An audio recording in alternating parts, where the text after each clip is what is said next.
Et Bachraïl, Farid, Mohamed, messieurs, bonjour. Bonjour. Bonjour. Merci d'être avec nous. Donc, Moumine, Moumine, Oui.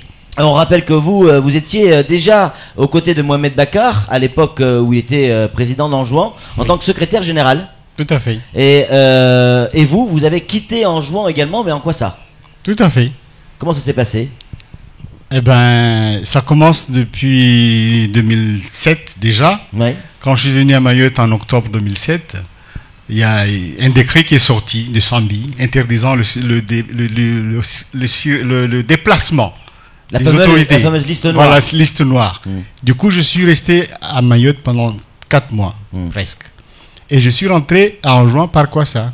Et vous êtes reparti là-bas? Je suis reparti en Ouais. Kwassa. Et lors du débarquement, je suis revenu en Kwassa. Moumine Ali, Bachraïl Farid, hein, vous appelez BFM, si vous êtes d'accord. Pas de problème, Patrick. Vous n'étiez pas dans le gouvernement de Bakar à l'époque. Vous êtes grand Comorien, vous n'êtes pas anjouanais, et pourtant vous soutenez les idées de Mohamed Bakar. Pourquoi? Je soutiens les idées de Bakar parce que d'abord, je n'ai jamais été dans quel que soit comme gouvernement, j'ai jamais travaillé. Ouais. Je suis un fonctionnaire de l'État français, je suis un professeur pour l'État français. Là, vous arrivez de la Réunion, hein? Je viens de la Réunion, Ouais. mais après beaucoup de réflexions, avec tous les problèmes qu'on a aujourd'hui pour les Comores, et regarder tous les partis qui se trouvent dans le pays, c'est rare de voir un parti où il y a des enfants de tous les îles. Donc le moment est venu que les partis qui ont des idées, qui ont envie de faire quelque chose dans les îles Comores, de s'unir ensemble pour les Comores. Messieurs, c'est vous qui nous avez contactés, hein, vous les bakaristes, que ce soit ceux de la Réunion, ceux d'Anjouan ou ceux de Mayotte, c'est vous qui nous avez contactés en nous disant effectivement Mohamed Bakar souhaite s'exprimer et annoncer son retour. Voilà comment ça s'est passé. C'est pas nous qui avons appelé ou pris contact avec vous. On dit tout, hein, sur Kwezi, on joue la transparence. Par contre, il y a cette question qui revient aussi souvent. Pourquoi Mohamed Bakar s'exprime sur une radio mahoraise? Pourquoi Mohamed Bakar s'exprime sur Kwezi FM? Pourquoi pas sur Mayotte Première, ou pourquoi pas sur une radio comorienne? C'est vrai que on peut se poser la question. Mais Patrick, Oui. tout ce que je peux dire pour Bakar, c'est quelqu'un, on peut dire tout ce qu'on veut, mais c'est quelqu'un qui n'est pas ingrat. Vous imaginez le moment où il y avait les problèmes en juin? Oui. Vous imaginez toi ce que tu as fait, toi seul, en tant que journaliste de l'océan Indien? Oui, c'était il y a longtemps. Il y a longtemps. Mais tu as osé Ouais. aller voir dans une situation climatique qui était très difficile. Tu te souviens très bien. Oui, oui, je m'en souviens. Tu as été jusqu'à voir Mohamed Bakar pour qu'il s'exprime. Oui. Donc ça, Patrick, Bakar ne peut pas aller ailleurs. L'antenne, il a constaté que tu es quelqu'un de libre. Et ça, on te remercie. Ça, c'est la première chose. Ouais. La deuxième chose, si tu regardes, si Mohamed Bakar, il est parti dans Mayotte Première, qu'est-ce qu'on dirait?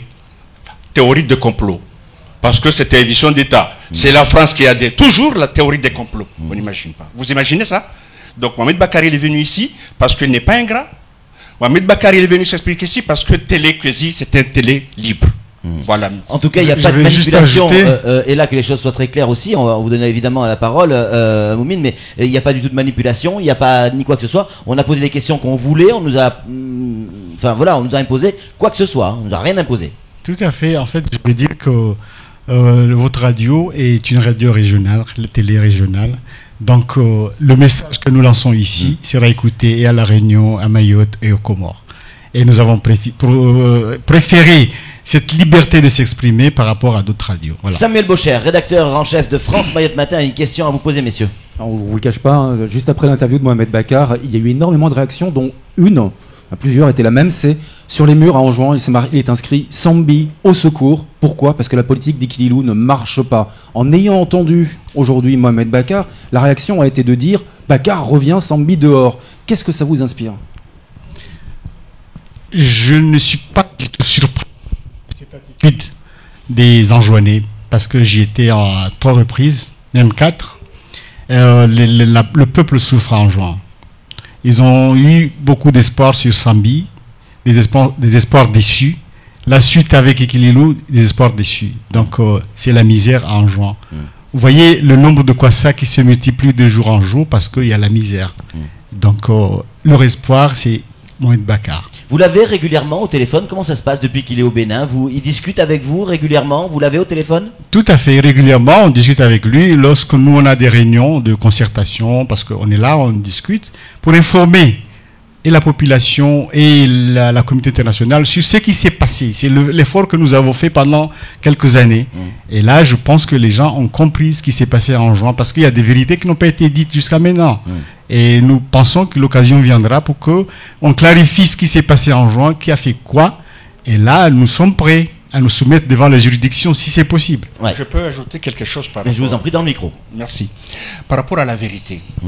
Moi, j'étais jeune, à l'époque où il y a les problèmes, je n'étais pas encore venu ici. Donc, j'étais à Paris. J'ai entendu beaucoup de choses. Mohamed Bakar a tué des gens. Il y a des gens qui ont pris des pirogues. Mohamed Bakar, dictateur. Dictateur, a pris des pirogues, des gens violés. Je réfléchis. Je me pose la question, où sont ces gens-là maintenant? Où sont-ils? Les gens qu'on a mis des plâtres. Plusieurs personnes qu'on a mis des plâtres dans des plages. C'est comme Colin Powell, le moment qu'il voulait attaquer l'Irak. Il a pris quelque chose, il a montré, regardez le monde entier. Et on a débarqué. Donc on voulait débarquer en juin. Vous savez, montrer des gens comme ça à l'hôpital El Marouf. Ça, j'étais à Paris, je voyais ça. Je voulais tomber dans le panneau, mais je n'ai pas tombé dans le panneau. Parce que c'est pas possible. Un musulman, un homme religieux comme Bakar, je te dis, c'est un homme religieux, un musulman. Ce n'est pas un musulman de vendredi ni du soir. Il est tout le temps musulman. Donc il ne peut pas faire ça. Et c'est pas possible. Il n'y avait pas de gens qui étaient venus dans des plages. C'est pas vrai. Les femmes qui disent qu'ils sont violées, c'est pas vrai. Et je rectifie quelque chose. Il faut que vous sachiez. La période de Mohamed Bakar. Mohamed Bakar, il était au pouvoir en 2001. De 1997 à 2001. Il faut dire, il y avait Chamas. Il y avait Abdallah Ibrahim. Il y avait Fatima Mkirajouma. Il y avait Abed. Toute cette période-là, Bakar n'était pas là. Il a pris le pouvoir que de 2001 à jusqu'à le jour qu'on l'a viré. 2007. 2008. Mais toute cette période-là, on a oublié. On raconte des mensonges. Moi, en tant qu'un enfant de l'île, j'ai envie d'une vérité et une réconciliation des îles. Voilà, réconciliation des îles, on va y revenir évidemment, on va reparler de cette confédération. Il a été clair, il a dit oui, je vais revenir, un peu moins clair sur la période, il a dit très prochainement. Ça veut dire quoi pour vous, vous qui le connaissez, qui l'avez régulièrement au téléphone? Il va repartir en juin quand? Je ne peux pas vous donner une date précise, mais prochainement ça veut dire beaucoup de choses. C'est quoi? C'est quoi, avant la fin de l'année 2014? Bon, moi je ne peux pas avancer par rapport à lui, mais je pense que oui. Je pense. Sam? Mohamed Bakar a donné une position extrêmement précise quant à Mayotte française. Vous, Bakariste, avez-vous la même opinion et défendrez-vous la même cause de Mayotte française? D'accord. Pour Mayotte française, vous savez, si on parle des Nations Unies, aujourd'hui, c'est vrai, l'archipel des Comores est admis pour 4 îles. Ça, c'est vrai. Mais vous oubliez une chose. Il y a les droits des peuples aux Nations Unies aussi. Et ça, cet article-là, on met où? Dans la poubelle? C'est un article droit des peuples. Troisième chose, on n'est pas en 1976. On est en 2014. On ne va pas dire l'enfant qui est né de Mayotte en 1975, qui a aujourd'hui 39 ans, qui ne connaît pas Abdallah, qui ne connaît pas les politiques comores, qui ne connaît pas les Comores, de lui dire, tiens, non. Qu'est-ce qu'on a besoin? On a besoin des alchimistes. Le gouvernement Ikili Lusambi, qu'est-ce qu'il nous a laissé? Il nous a laissé une pierre brute. On a besoin des maçons pour tailler cette pierre brute. Donc pour répondre clairement à la question de Sam, vous reconnaissez Mayotte comme une île française aujourd'hui? Moi je reconnais Mayotte. Mayotte, le peuple de Maoré veut que Mayotte soit français. C'est assez clair. C'est le peuple. La terre c'est à nous. Ok, la terre ça nous appartient. Mais le peuple, on va venir les tuer? Est-ce qu'on vient tous ici pour tuer les gens qui vivent ici? Je pense que notre ami Farid a raison. Et moi, comme l'a dit Bakar, je respecte le choix des Mahorais. On est tous issus d'un même peuple. C'est pas parce que Mayotte a dit que moi je vais pas rester avec vous. Il a ses raisons. Les Mahorais ont eu la raison que nous n'avons pas su peut-être appréhender à temps. Mais aujourd'hui, ce qui reste, c'est qu'on puisse cohabiter, habiter ensemble. Il n'y a pas de cette volonté de se concerter entre Mahorais. Et- On reste aux Nations Unies, on reste avec la France. Mais les Mahorais et les Comoriens, ils peuvent se concerter, construire un avenir commun, Ouais. Grandir tout en ensemble. restant, voilà, tout en restant français. Je C'est vois quoi- pas le problème. C'est quoi pour vous la confédération? C'est quoi? C'est les États-Unis des Comores? Bah, pourquoi pas? Moi, Non, mais j'ai non, une c'est expérience. En fait, on l'a déjà proposé Ouais. lors des négociations de la sortie de crise. Proposer à ce que chaque entité ait son fonctionnement et créer, en fait, une compétitivité entre les États, entre Ouais. les îles. Ouais. C'est le seul moyen de développer les Comores. Parce que nous avons des sociétés. Les Comores, ce sont des sociétés, c'est pas une seule société. Les grands Comoriens, Farid ne va pas le démentir, l'État est soumis à une pression notabilitaire qui est plus forte que l'État. Je prendrai un exemple. Azali était président de la République. Il y a des cérémonies, il ne pouvait pas y aller en tant que président parce qu'il n'a pas fait le grand mariage. Ça, en juin, nous, on ne connaît pas ça. Donc, cohabiter dans ce système-là avec des structures culturelles, traditionnelles différentes, il faut que chaque entité s'assume. Alors, Excusez-moi, je Ouais, rebondis sur ce que rapidement, vient il y a de encore oui, des oui. questions. Hein. Avant, l'autonomie interne. Ouais. On vivait sur quoi? On vivait sur des sultanats. On vivait sur des sultanats. Ça fonctionnait très bien par rapport à la spécificité de chaque île. Ok? Aujourd'hui, si on dit on veut une confédération, nous sommes des musulmans, et je précise sunnites, pas chiites. Nous avons quelqu'un qui va garantir cette religion de musulmans sunnites. Ça, c'est très important pour nous. Nous avons une monnaie ensemble. On a besoin de ça, de cette monnaie. C'est très important. La défense nationale, on a besoin de cette défense. Ok? Mais maintenant, le développement de chaque île, oh, ce sont les génies de chaque île qui devraient trouver le développement. C'est eux qui devraient montrer leur capacité intellectuelle et leur savoir-faire pour développer l'île. On ne va pas tout le temps centraliser à Moroni. La Grande Comore, c'est peuplé maintenant. Ouais. C'est peuplé. On n'arrive même pas à passer. Messieurs, Merci. une réaction d'un auditeur qui va pas forcément vous faire plaisir. Vous êtes tous des hypocrites, les bakaristes. Les hommes de Bakar ont violé la sœur de mon père dans la forêt de Sima, juste avant d'avoir mis un pistolet sur la tempe de ma mère et de mon père. Il dit il dit que les bakaristes sont propres. Vous voyez, Inadmissible. vous voyez des paroles comme ça. D'accord, moi ce que je dirais, c'est pourquoi je demande... C'est quelqu'un de la famille qui D'accord, qui- d'accord, bah oui, d'accord. Je demande que Bakary revienne le plus vite possible. Parce que la vérité, il faut. Dans le micro, s'il vous plaît. La vérité, on a besoin de la vérité. C'est pourquoi moi, je lutte à fond pour que Mohamed Bakar revienne. Parce qu'on a besoin de la vérité. Ouais, mais si Et ça, ça c'est va- la vérité, c'est pas très propre. Hein. Ah non, c'est pas propre, c'est la vérité. Mais Ouais. je... Moi, je dis ceci, hein, je dis, hein, en principe, quand on se sent violé ou bien brutalisé, on porte plainte. Est-ce qu'ils ont porté plainte? Parce qu'on est dans un état de droit, il faut que la justice fasse son travail. Une question encore, quand Mohamed Bakar repartira en jouant, il a été évoqué qu'il passe par Mayotte pour pouvoir récupérer ses ministres, ses anciens ministres, vous j'imagine, et d'autres encore. Est-ce que c'est ce qu'il va faire ou il va aller directement en jouant? Est-ce que ça c'est déjà évoqué, vous en avez déjà parlé ensemble?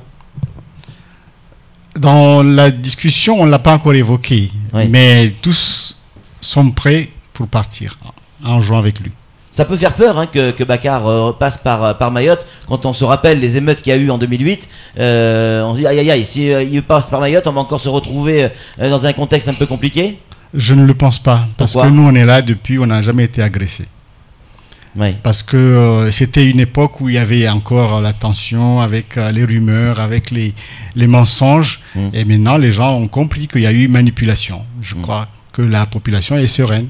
Même les enjoignés sambistes qui étaient très excités, je crois qu'ils se sont calmés, ils ont compris. Votre adversaire politique à Anjouan, c'est Sambi, clairement défini. Et j'allais dire, mais quelle est la place des Klilou là-dedans, le président de l'Union des Comores?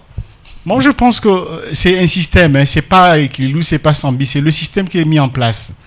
Nous, on avait une option de faire un développement à la base.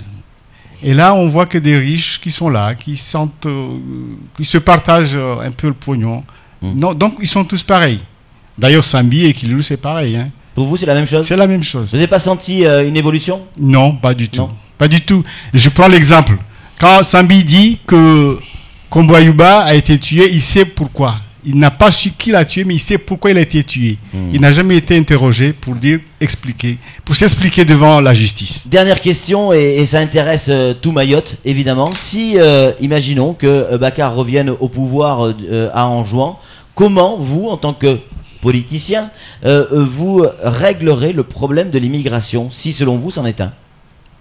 Oui, c'est un problème crucial, j'en doute pas. Mais comment voulez-vous retenir des gens chez eux s'ils n'ont pas le minimum nécessaire?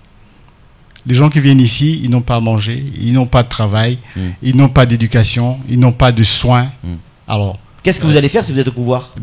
Il faut que ces gens-là puissent se soigner chez eux, qu'ils puissent apprendre chez eux, donc des écoles, des hôpitaux, des politiques économiques. Et là, on a toujours eu ce discours. On l'a jamais réalisé, justement. Bah oui. Même à l'époque où Bakar était président. Oui, il a été président. Oui, il était président, mais avec des limites d'action. Ouais. Parce que c'était encore centralisé. Le pouvoir central a toujours eu une mise sur les décisions. Je vous rappelle, à titre d'exemple, il y avait un projet FIDA à Anjouan-Nimakele, au temps de Azali, pour 1 milliard pour la population de Nimakele, qui est la plus pauvre des îles. Azali a dit, écoutez, ces Anjouanais-là, ils sont séparatistes, on ne signe pas ce projet. C'est un exemple. Il y avait eu un embargo économique aussi. Et l'embargo économique, voilà. Tout ça, ça a freiné le développement d'Anjouan. Patrick, je ne suis pas là pour donner... Dans le micro, Farid. Je ne suis pas là pour donner des leçons quelconques, mais pour diriger un pays. Pour diriger un pays. La seule chose, première chose, il ne faut pas être minable. Ça, c'est la première chose. Il ne faut pas être minable. C'est-à-dire, ce n'est pas parce que je suis black de fond, je vais quelque part pour dire que aidez-moi parce que je suis black. Ou je suis clair de peau, je vais quelque part, c'est moi qui va vous aider parce que j'aurai beaucoup d'argent. Ça, c'est minable. Quelqu'un qui vient, qui dirige un pays, qui dit des choses comme ça, il ne peut pas diriger le pays. Et ensuite, qu'est-ce qu'il faut pour diriger un pays? Il faut unir tout, sans distinction. On reste ensemble. Qu'est-ce qu'on a les Comores? Jusqu'à date, on n'a rien. On n'a rien. Rien. Jusqu'à date. On discute entre des gens de toute tendance. Qu'est-ce qu'on fait? Qu'est-ce qui est à court terme? Qu'est-ce qui est à long terme? Qu'est-ce qui est à court terme? On pose les questions. Le peu qu'on a, on commence à faire. C'est ça, diriger un pays. Mais les gens qui sont là, ils ne pensent pas à ça. Vous imaginez aujourd'hui des gens qui viennent vendre l'identité nationale. 100 000 passeports vendus à n'importe qui. Même notre religion aujourd'hui, il est mis en cause. C'est-à-dire, les gens voulaient aller à la Mecque, ils n'arrivent pas, parce qu'il y a des gens qui ont acheté des passeports qui disent qu'ils sont des Comoriens. Il y a un quota. Vous imaginez où on est arrivé, les Comores?